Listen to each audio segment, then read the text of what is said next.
Hello friends, तो स्वागत है आप लोगों का नंबर 1 स्टडी सेंटर में। तो चलिए आज हम लोग देखने वाले हैं मध्यकालीन भारत का इतिहास, जो कि एनसीईआरटी का सार संग्रह है। ठीक है, अगर इस बुक को हम लोग देख लेते हैं तो हम लोगों का एग्ज़ाम में मैक्सिमम नॉलेज तो हो जाएगा कि मध्यकालीन भारत से क्या पूछा जाता है, यानी कि पूरा शुरू से अंत तक समझ में आ जाएगा। हम लोग इस बुक में देखेंगे इकोनॉमी, पॉलिटी, हिस्ट्री, जितने भी सब्जेक्ट होते हैं, जितने भी सब्जेक्ट से पूछे जाते हैं क्वेश्चन, हम लोग एनसीईआरटी 6 से 12 तक का देखेंगे। तो चलिए स्टार्ट करते हैं मध्यकालीन भारत का आज। ठीक है, तो मध्यकालीन भारत में हम लोग देखते हैं, पहला क्वेश्चन है, भारत पर आक्रमण करने वाले प्रथम मुस्लिम आक्रमणकारी मूलतः कहाँ के निवासी थे? वो कहाँ के निवासी थे? अरब के। ठीक है, तो दूसरा है, वर्ष 711 में भारत पर सर्वप्रथम मुस्लिम आक्रमण किसके नेतृत्व में किया गया? किसके नेतृत्व में किया गया? उबैदुल्ला। ठीक है, वर्ष, ये हमारा हो जाएगा नोट। ठीक है, नोट हो जाएगा। वर्ष 712 में मोहम्मद बिन कासिम ने संधि के राजा दाहिर को पराजित कर थट्टा के समीप स्थित देव बंदरगाह, कौन बंदरगाह? देवल बंदरगाह, देव नहीं है, देवल बंदरगाह, ठीक है, को अपने अधिकार में ले लिया। किसके अधिकार में ले लिया? अपने अधिकार में। किसने ले लिया? मोहम्मद बिन कासिम ने। ठीक है, किसको पराजित कर राजा दाहिर को थट्टा के संपूर्ण में देवल बंदरगाह, कौन सा बंदरगाह, को अधिकार में ले लिया। ठीक है, तो नेक्स्ट देखते हैं, संधि के क्षेत्र में मोहम्मद बिन कासिम ने अंतिम विजय किस नगर पर प्राप्त की? किस नगर पर प्राप्त की? मुल्तान पर। मुल्तान पर किया। मुल्तान को क्या कहा जाता है? स्वर्णिम नगरी। ठीक है, मुल्तान को क्या कहा जाता है? स्वर्णिम नगरी। ठीक है, तो नेक्स्ट देखते हैं, भारत में जजिया कर लगाने वाला प्रथम शासक कौन था? तो जजिया कर लगाने वाला प्रथम शासक कौन था? मोहम्मद बिन कासिम। ठीक है, तो नेक्स्ट देखते हैं, संधि क्षेत्र में अरबों द्वारा किसका प्रचलन प्रारंभ किया गया? ठीक है, संधि क्षेत्र में अरबों द्वारा किसका प्रचलन प्रारंभ किया गया? तो यह प्रचलन किया गया ऊँट पालन तथा खजूर की खेती का। ठीक है, ऊँट पालन तथा खजूर की खेती का। तो चलिए नेक्स्ट देखते हैं,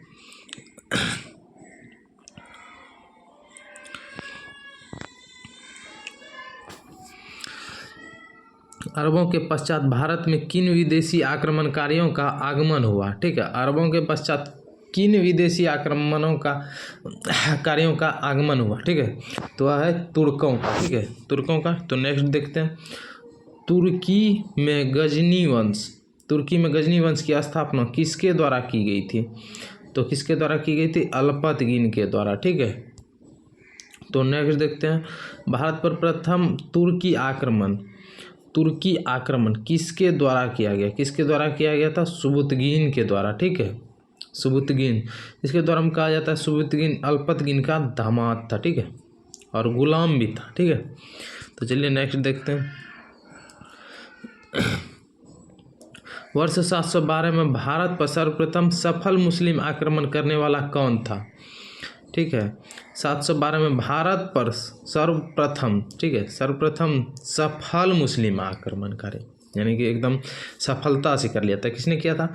मोहम्मद बिन कासिम ने। ठीक है, तो नेक्स्ट देखते हैं, सुबुतगिन ने अपने आक्रमण के दौरान पश्चिमोत्तर भारत के किस हिंदू शाही शासक को पराजित किया था? तो किसको पराजित किया था? जयपाल को। ठीक है, तो नेक्स्ट देखते हैं, महमूद गजनी द्वारा वर्ष 1025 में सोमनाथ मंदिर पर किया गया आक्रमण के दौरान गुजरात का शासक कौन था? भीम प्रथम। ठीक है, कौन था? भीम प्रथम, मोहम्मद गजनी के द्वारा। ठीक है, वर्ष कितना था? 1025 में। कहाँ? सोमनाथ का मंदिर पर किया गया आक्रमण के दौरान गुजरात का शासक कौन था? भीमराव प्रथम। सोमनाथ का मंदिर कहाँ था? गुजरात में।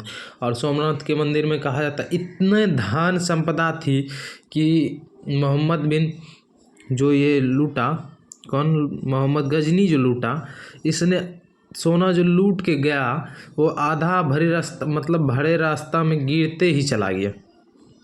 फिर भी इसने जितना आधा लेके गया इसमें 3 साल की अपनी जो प्रजा थी इसकी उसको टैक्स फ्री कर दिया था। ठीक है, तो चलिए नेक्स्ट देखते हैं।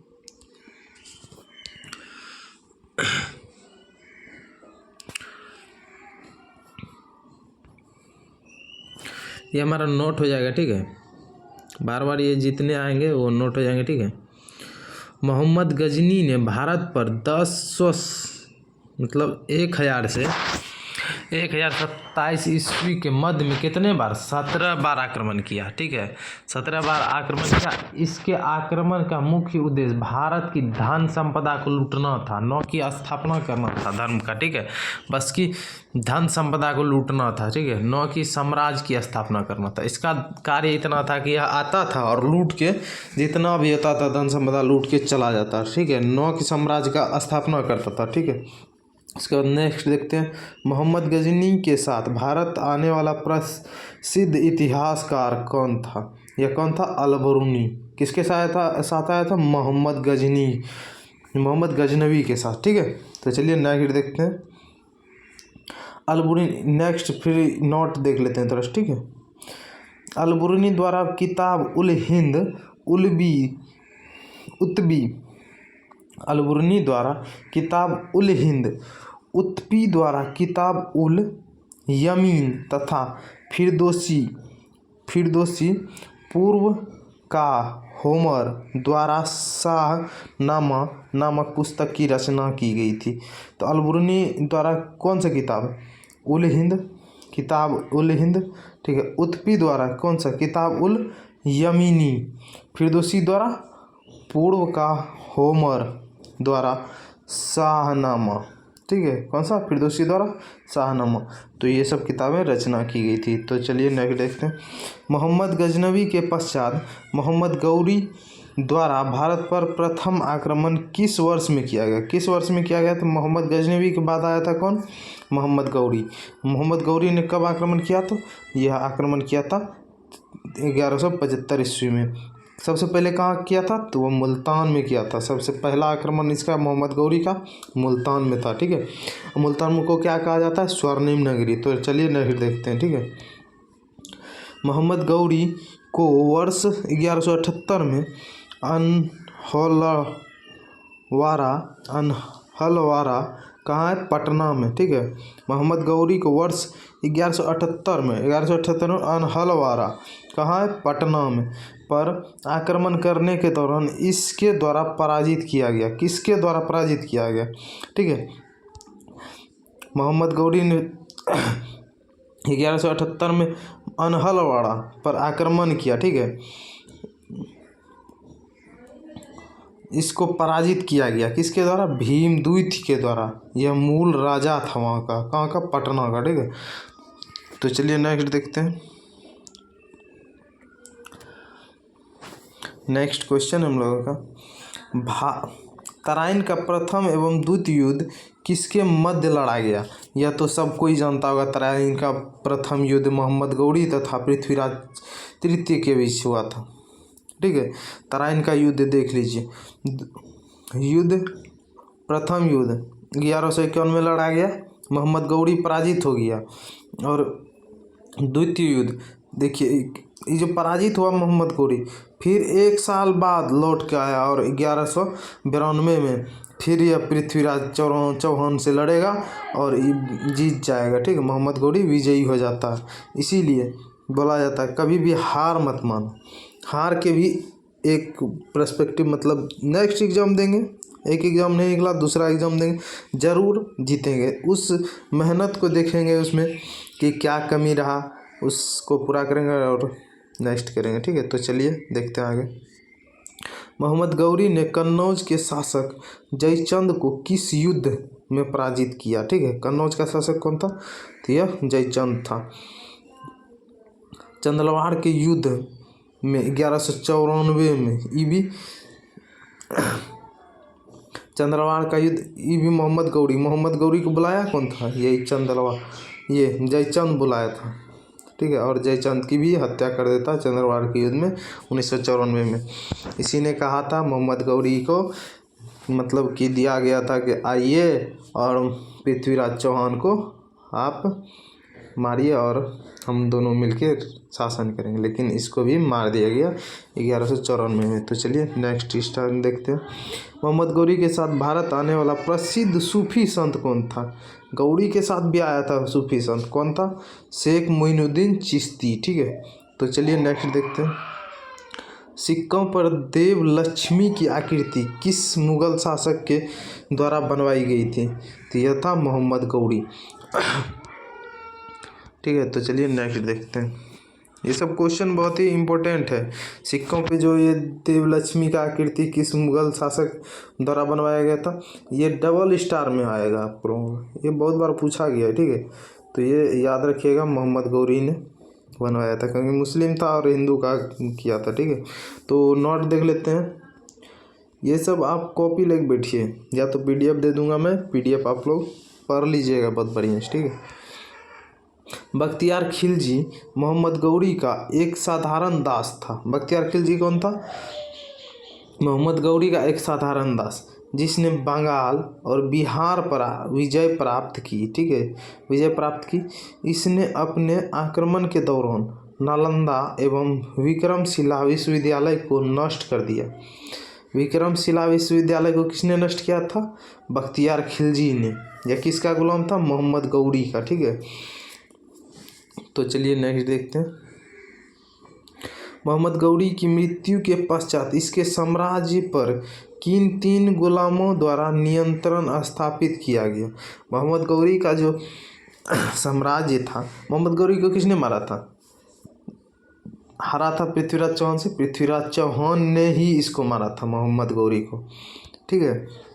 अगर नहीं जानते हैं तो मतलब पूरा अगर हिस्ट्री डिटेल में पढ़िए जाके मोहम्मद गौरी और पृथ्वीराज चौहान के इतिहास को, ठीक, तो पता चलेगा कि मोहम्मद गौरी को पृथ्वीराज चौहान ने ही मारा है। कि बहुत ही मतलब रोमांचक स्टोरी है, ठीक है। तो मैं उस अंदर में नहीं जाऊँगा, तो नेक्स्ट निकलते हैं, इतना सही देख के, ठीक है। मोहम्मद गौरी की मृत्यु के पश्चात उसके साम्राज्य पर किन 3 गुलामों द्वारा नियंत्रण स्थापित की गई? जब मोहम्मद गौरी की मृत्यु हो गई तो उसका 3 गुलाम था। कौन गुलाम था? 4-5, ठीक है। उसमें 3 ने उसके साम्राज्य को स्थापित मतलब कब्जा में ले लिया, नियंत्रण में, ठीक है। पहला कौन था? याल्दोज, दूसरा कुबाचा, तीसरा कुतुबुद्दीन ऐबक, ठीक है। और ये जो बख्तियार खिलजी था, इसने इसके जो जीता हुआ था प्रांत उस पर नियंत्रण नहीं किया था। इसने खुद से मतलब दक्षिण भारत में बिहार और बंगाल के क्षेत्र में अपना शासन किया था। इसी ने विक्रमशिला विश्वविद्यालय को तहस नहस कर दिया, नष्ट कर दिया, ठीक है। तो चलिए नेक्स्ट देखते हैं। अब इसको समझ लेते हैं। तो इसको समझ लेते हैं। दिल्ली सल्तनत, दिल्ली सल्तनत कब से कब तक है? यह 1200 से 1526 तक का है दिल्ली सल्तनत, ठीक है। इसमें देखते हैं कितने कितने शासक आते हैं, ठीक है। गुलाम वंश में कितने शासक? 11 शासक। खिलजी गुलाम वंश के बाद कौन सा शासक वंश स्टार्ट होगा? तो खिलजी वंश होगा। खिलजी वंश कितने शासक? 5 शासक। तुगलक वंश में कितने शासक? 9 शासक, ठीक है। सैयद वंश में कितने शासक? 4 शासक। लोधी वंश में कितने शासक? 3 शासक, ठीक है। तो देखते हैं।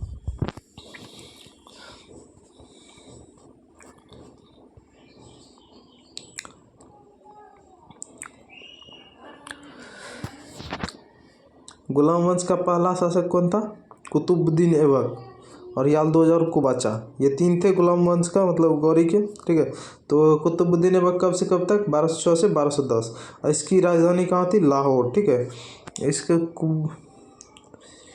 इसके बाद कौन आया? आराम शाह 1210 में, ठीक है। 1210 के बाद आराम शाह को मतलब पराजित करके कौन बना? इल्तुतमिश। इल्तुतमिश का कब से कार्यकाल? 1210 से 1236 तक, ठीक है। इल्तुतमिश की राजधानी कहाँ थी? इल्तुतमिश ने राजधानी बना दी थी दिल्ली को, ठीक है। तो कुतुबुद्दीन ऐबक का कितना था? लाहौर राजधानी था, यहाँ दिल्ली बना दिया इल्तुतमिश ने, ठीक है। रुकुद्दीन फिरोज शाह। इसकी इल्तुतमिश के बाद रुकुद्दीन फिरोज शाह आता है 1236, ठीक है। उसके बाद रजिया सुल्तान आती है, रजिया सुल्तान 1236 से 1239। उसके बाद कौन आता है? मोइनुद्दीन बहराम शाह, 1240 से 1242 तक, 2 साल का, ठीक है। उसके बाद कौन आएगा? अलाउद्दीन मसूद शाह, ठीक है। ये कितने साल? 4 साल, 1242 से 1246 तक। नेक्स्ट देखते हैं नसरुद्दीन महमूद, कितने साल? 1246 से 1265, ठीक है। तो नेक्स्ट देखते हैं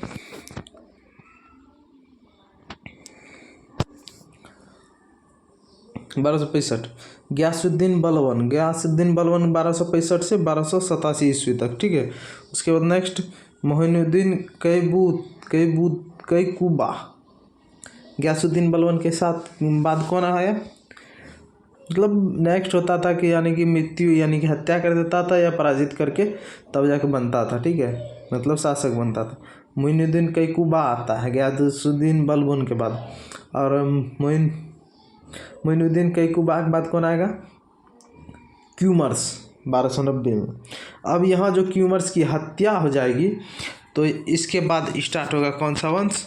तो खिलजी वंश स्टार्ट होगा। तो चलिए देखते हैं खिलजी वंश को, ठीक है। खिलजी वंश में कितने शासक? 5 शासक, ठीक है। तो पहला शासक जलालुद्दीन फिरोज खिलजी, इसका शासन कितना? 1290 से 1296 ईस्वी तक। इसकी हत्या कौन करेगा? अलाउद्दीन खिलजी। अलाउद्दीन खिलजी की हत्या करने के बाद यह कितने दिन करेगा?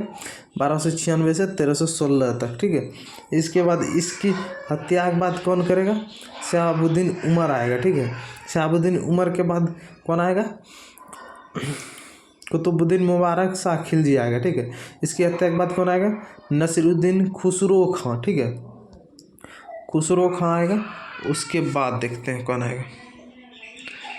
नसीरुद्दीन खुसरो खां आएगा, बस खत्म हो जाएगा। इसकी हत्या के बाद नसीरुद्दीन खुसरो खां की हत्या के बाद कौन आएगा? कौन सा वंश स्टार्ट हो जाएगा? तो यहाँ आ जाएगा आप लोगों का तुगलक वंश की स्टार्ट हो जाएगी, ठीक है। तुगलक वंश में देखते हैं कितने शासक? 9 शासक। पहला शासक गयासुद्दीन तुगलक शाह, ठीक है, जो कि 1320 से 1325, 5 साल ही करेगा, ठीक है। उसके बाद मोहम्मद बिन तुगलक आएगा। मोहम्मद बिन तुगलक कितने साल के लिए? 1325 से 1351 तक, ठीक है। तो नेक्स्ट देखते हैं फिरोज शाह तुगलक। फिरोज शाह तुगलक कितने साल के लिए आएगा? 1351 से 1388 तक। ये लंबा शासन करेगा फिरोज शाह तुगलक, ठीक है। इसके बारे में थोड़ा सा अगर जानना चाहते हैं तो ये एक हिंदू का पुत्र था, ठीक है। तो चलिए नेक्स्ट देखते हैं। नहीं, ये नहीं था, सॉरी इस फ्रेंड्स, ये गलत हो गया, ठीक। तो इसके बाद कौन आएगा? गयासुद्दीन तुगलक शाह, ठीक है। उसके बाद इसकी हत्या के बाद कौन आएगा? अबू बकर शाह, ठीक है, अबू बकर शाह, ठीक है। तो चलिए नेक्स्ट देखते हैं।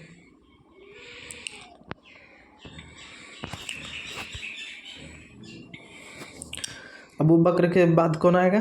मात्र 1 साल के लिए आता है अबू बकर, ठीक है। उसके बाद मोहम्मद शाह तृतीय आएगा तो यह कितने साल? 3 या 4 साल की राज करेगा। उसके बाद अलाउद्दीन सिकंदर शाह आएगा, प्रथम आएगा, मार्च ये 3 जनवरी से लेकर मार्च तक, 1394 तक, ठीक है। 2 स्वतंत्र शासक उसके बाद बने, कौन से? नसरुद्दीन महमूद शाह और नुसरत शाह, ठीक है। यह 1394 से 1398 तक चलेगा, ठीक है। इसका 1394 से 1413 तक ईस्वी। दिल्ली इसका कौन सा राजधानी था? फिरोजाबाद, और इसका दिल्ली था, ठीक है। इसका 1394 से 1313 तक चलेगा, ठीक है। तो नेक्स्ट देखते हैं इसके दोनों के हत्या के बाद कौन सा आएगा? वंश स्टार्ट होगा। तो इस दोनों के हत्या के बाद कौन सा वंश स्टार्ट हो जाएगा? पहले तो इसका ही हत्या हो जाएगा, नुसरत शाह का, ठीक है। उसके बाद नसरुद्दीन महमूद शाह का होगा, ठीक है। तो नेक्स्ट देखते हैं महमूद शाह का हत्या के बाद कौन आएगा? सैयद वंश स्टार्ट होगा। सैयद वंश के कितने शासक? 4 शासक। कौन पहला शासक? खिजर खां। खिजर खां कब से कब? 1414 से 1421 ईस्वी तक, ठीक है। मुबारक शाह, उसके बाद हत्या के बाद कौन आएगा? मुबारक शाह। मुबारक शाह 1421 से 1434 तक। उसके बाद कौन आएगा? मोहम्मद शाह 1434 से 1445 ईस्वी तक। अलाउद्दीन आलम शाह, इसके बाद अलाउद्दीन आलम शाह आएगा। यह कितने से कितने वर्ष तक? यह आ जाएगा 1445 से 1451 में। इसकी हत्या के बाद कौन सी वंश की स्थापना होगी? लोधी वंश की। लोधी वंश में सबसे पहला शासक बहलोल लोधी, यह 1451 से 1489 ईस्वी तक, ठीक है। उसके बाद कौन आएगा? सिकंदर लोधी। सिकंदर लोधी 1489 से 1517 ईस्वी तक, ठीक है। उसके बाद कौन आएगा? इब्राहिम लोधी, ठीक है। इब्राहिम लोधी कब से कब तक? 1517 से 1526 तक, ठीक है। तो चलिए अब नोट देख लेते हैं थोड़ा सा। नोट है, दिल्ली सल्तनत का वास्तविक संस्थापक कौन था? तो वास्तविक संस्थापक इल्तुतमिश, दिल्ली का सल्तनत का वास्तविक संस्थापक। इसका शासनकाल 1210 से 1236 ईस्वी तक रहा, ठीक है। इल्तुतमिश दिल्ली का वास्तविक शासक था, ठीक है, वास्तविक शासक था, ठीक है। और इसकी मतलब वास्तविक शासक इल्तुतमिश है और सल्तनत की स्थापना किसने? कुतुबुद्दीन ऐबक ने, ठीक है। इल्तुतमिश ने दिल्ली सल्तनत के स्थायित्व के लिए अपने कार्य किए, जैसे कुतुबुद्दीन ऐबक ने तुर्कन-ए-चहगानी का गठन किया। क्या किया? तुर्कन-ए-चहगानी का गठन किया। विरोधियों का दमन किया। नवीन प्रकार के सिक्कों का प्रारंभ किया। इसने नए नए सिक्का चलाया और ठीक है। तो इल्तुतमिश ने सुल्तान ए आजम की उपाधि धारण की। इल्तुतमिश ने किस चीज़ की उपाधि धारण की थी? सुल्तान ए आजम की, ठीक है। दिल्ली की राजधानी बनाने वाला प्रथम शासक कौन बना? इल्तुतमिश। इल्तुतमिश ने ही दिल्ली को प्रथम राजधानी बनाई, ठीक है। और अभी जैसे कि जानते हैं भारत की राजधानी नई दिल्ली है, ठीक है। तो चलिए नेक्स्ट देखते हैं और इस तथ्य को देख लेते हैं। दिल्ली पर शासन करने वाला कुतुबुद्दीन ऐबक ने कुतबी इल्तुतमिश ने शमसी व बलवनी वंश की स्थापना की। इन तीनों ने 3 वंश की स्थापना की। कौन कौन? इल्तुतमिश, कुतुबुद्दीन ऐबक ने कुतबी और इल्तुतमिश ने शमसी और बलवन ने बलवनी वंश की स्थापना की, ठीक है। तो नेक्स्ट देखते हैं।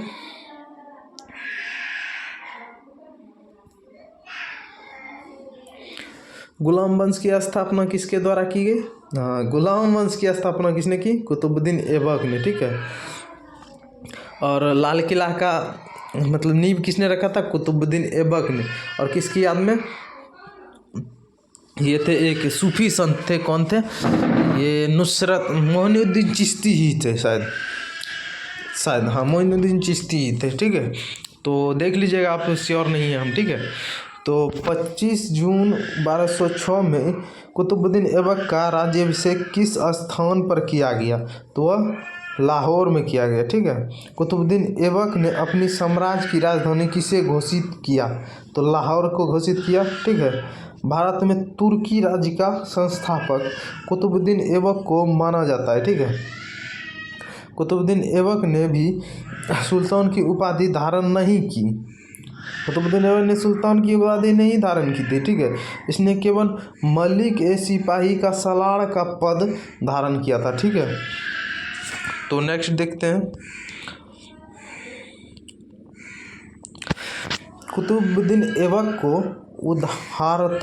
उदारता तथा अत्यधिक दान देने के लिए कौन सी उपाधि दी गई?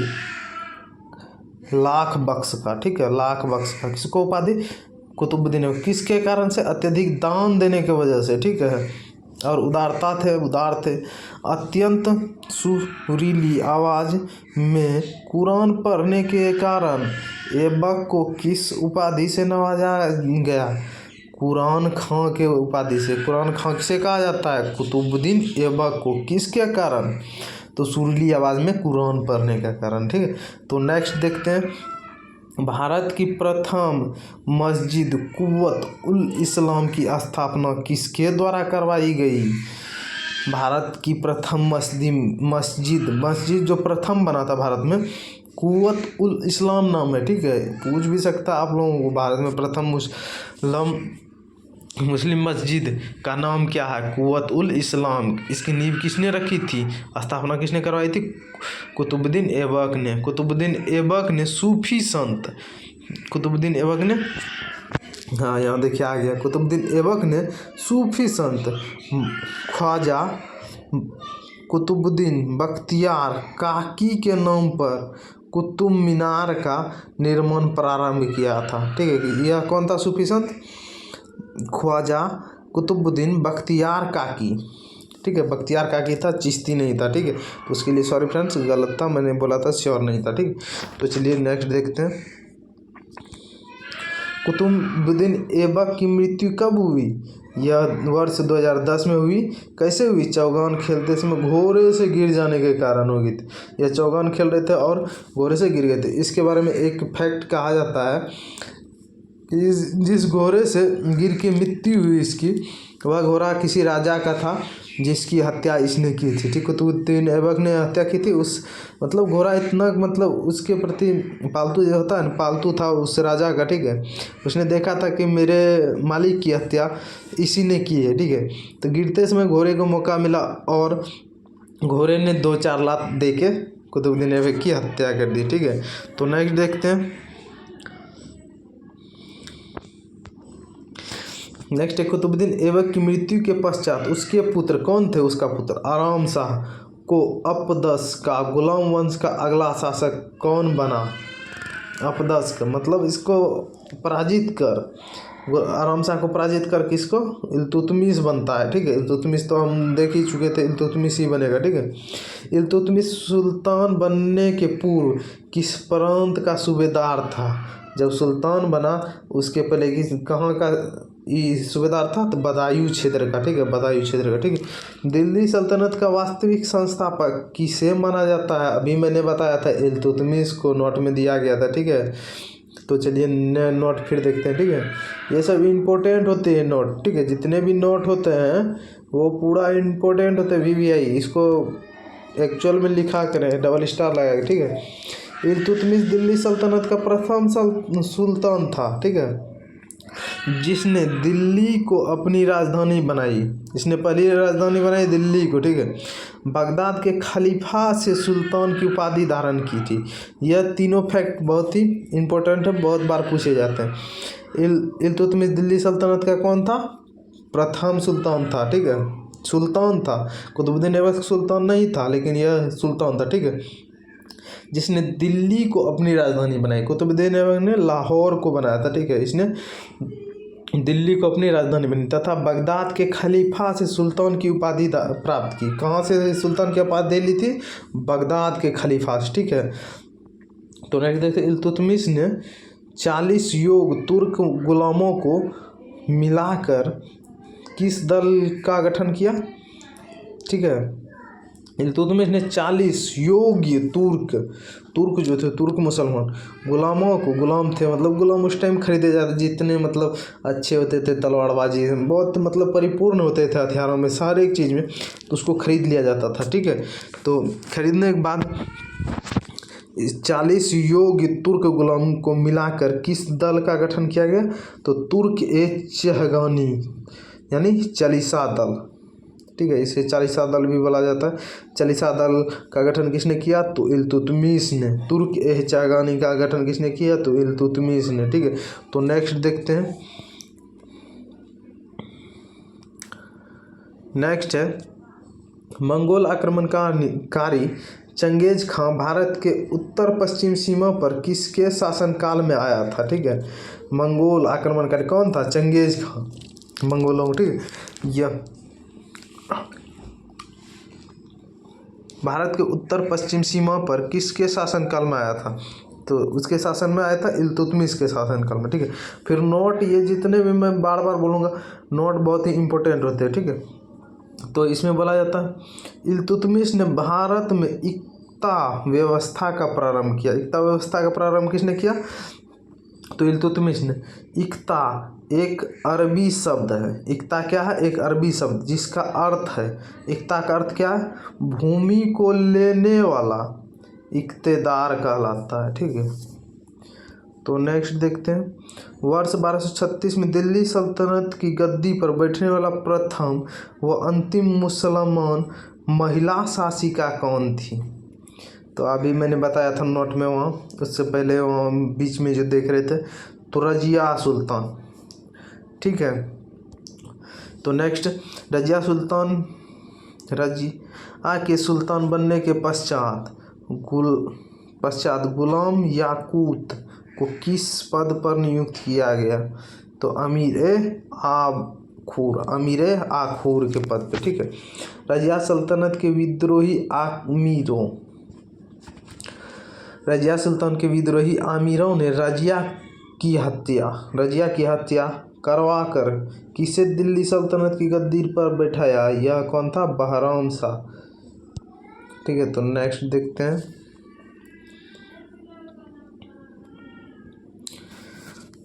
ये नोट बहुत ही इम्पोर्टेंट होते हैं, मैं बार बार बोलता हूँ कि नोट इम्पोर्टेंट होते हैं, VVI होते हैं, ठीक है, वेरी वेरी इम्पोर्टेंट, ठीक है। तो नेक्स्ट देखते हैं, बहराम शाह के कार्यकाल में नायाब-ए-मुमालिक पद का सृजन किया गया, जिसमें संपूर्ण अधिकार निहित होते थे। इस पद पर सर्वप्रथम एतगीन की नियुक्ति की गई। किसकी नियुक्ति की गई? एतगीन की, ठीक है। तो नेक्स्ट देखते हैं, दिल्ली सल्तनत के किस शासक ने बलवन को नायाब-ए-मुमाली पद की नियुक्ति की? किसने की? नसरुद्दीन महमूद ने, ठीक है। बलवन को उलुग खां की उपाधि किसने प्रदान की थी? या किसने प्रदान की थी? नसरुद्दीन महमूद ने, ठीक है। बलवन को किसकी उपाधि दी गई थी? उलुग खां। किसको? बलवन को। किसने? नसरुद्दीन महमूद ने, ठीक है। तो नेक्स्ट देखते हैं, दिल्ली का सुल्तान बनने के पश्चात तुर्क-ए-चहगानी को किसने समाप्त कर दिया? चहगानी किसने बनाया था? यह इल्तुतमिश ने बनाया था, तुर्क-ए-चहगानी, ठीक है। तो इसकी समाप्ति किसने करेगा? बलवन ने, ठीक है, ठीक है। तो नेक्स्ट देखते हैं, नोट बहुत इंपॉर्टेंट होते हैं, वेरी वेरी इंपॉर्टेंट, ठीक है। तो नेक्स्ट, बलवन प्रथम सुल्तान था जिसने राजस्व सिद्धांत का प्रतिपादन किया, ठीक है। उसने राजत्व का नियाबते खुदाई ईश्वर द्वारा, नियाबते खुदाई का अर्थ होता है ईश्वर द्वारा प्रदान, तथा राजा को जिल्ले इलाही, ईश्वर की छाया कहा। राजा क्या कहा? राजा होता है ईश्वर की छाया, ठीक है। राजा तो नियत बुद्धि खुदाई का मतलब हुआ ईश्वर द्वारा प्रदत्त, ठीक है। ईश्वर ने दिया है राजा को, मानो या ईश्वर का छाया है, ठीक है। तो नेक्स्ट देखते हैं, सिजदा एवं पैबोस प्रथा को अपने दरबार में प्रारंभ करने वाला सुल्तान कौन था? यह कौन था? बलवन। सिजदा किसे कहा जाता है? झुक के सलाम करने को सिजदा कहा जाता है, ठीक है। सिजदा एवं पैबोस प्रथा को अपने दरबार में प्रारंभ करने वाला सुल्तान कौन था? यह बलवन था, ठीक है। बलवन ने किस नाम से एक सैन्य विभाग की स्थापना की थी? दीवान-ए-अर्ज के नाम से। किस नाम से? दीवान-ए-अर्ज के नाम से। दूसरा, गुलाम वंश का अंतिम शासक कौन था? तो गुलाम वंश का अंतिम शासक था शम्यूल क्यूमर्स। इसकी हत्या करके कौन आएगा? अलाउद्दीन खिलजी, फिरोज शाह अलाउद्दीन खिलजी आएगा, ठीक है। खिलजी वंश की स्थापना होता है, ठीक है। तो चलिए नेक्स्ट देखते हैं,